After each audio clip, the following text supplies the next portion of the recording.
नाखुश जिंदगी। एक बार भगवान बुद्ध के पास एक आदमी आता है। आदमी के चेहरे पर उदासी साफ साफ नजर आ रही थी। बुद्ध ने उसको देखते ही उससे पूछा, बताओ तुम्हारे दुख का कारण क्या है। आदमी बुद्ध के आगे हाथ जोड़ता है और कहता है, महात्मा जी, अपने जीवन से बिल्कुल निराश हो चुका हूं। मेरे जीवन में कोई भी खुशी है ही नहीं। जो सोचता हूं वह कभी होता ही नहीं। पढ़ाई कर रहा था तब सोचता था कि अच्छे से पढ़ाई करूंगा तो अच्छी नौकरी मिलेगी और ज्यादा पैसे कमाकर माँ बाप के लिए एक घोड़ा गाड़ी खरीद लूंगा। अपनी पत्नी और बच्चों को प्रवास कराऊंगा। लेकिन अच्छे से पढ़ लिख कर भी नौकरी मिली तो सही, लेकिन इतने पैसे नहीं मिलते जिनसे यह सारी इच्छाएं पूरी कर सकूं। जैसे तैसे सिर्फ खाने पीने का इंतजाम हो पाता है। काम पर जाना और घर आना, बस यही मेरी जिंदगी बन चुकी है। आदमी की बातें सुनकर बुद्ध उसको पास के एक बगीचे के नजदीक लेकर गए। बुद्ध ने उस आदमी से कहा कि मैं तुम्हारी सारी समस्याओं का हल बता दूंगा, लेकिन उसके लिए तुम्हें मेरा एक कहा मानना होगा। आदमी ने कहा, वह हर बात मानेगा। तथागत उसे एक पास के फूलों के बगीचे के पास लेकर गए। बुद्ध ने आदमी से कहा कि तुम इस बगीचे में जाओ और तुम्हें जो सबसे सुंदर फूल नजर आए उसे मेरे लिए तोड़ कर ले आओ। बस एक बात ध्यान में रखना कि तुमको बिल्कुल सीधे चलते हुए फूलों को देखना है और जो फूल सुंदर लगे उसे चुन कर लाना है। एक बार जिस फूल के आगे तुम निकल गए उसे तुम पीछे मुड़कर नहीं तोड़ सकते।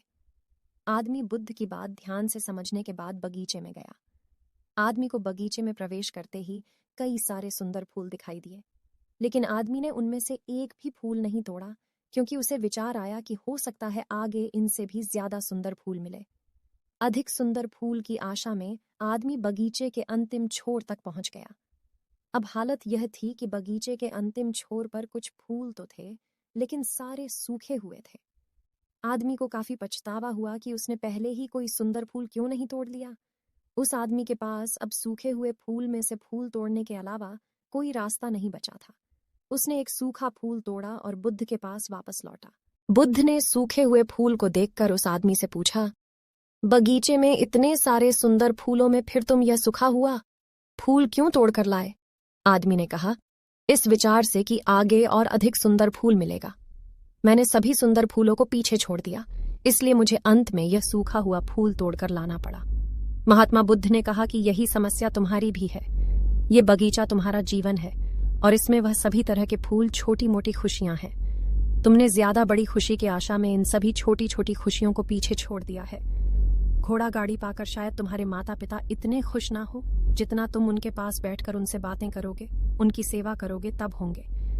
किसी बड़े पर्यटन स्थल पर जाकर तुम्हारे बीवी बच्चे खुश हो सकते हैं, लेकिन उससे भी ज्यादा खुश वो तब होंगे जब तुम उनके साथ समय बिताओगे, उनसे प्यारी बातें करोगे, उनके साथ खेलोगे, उनके साथ अपने मन की बातें साझा करोगे।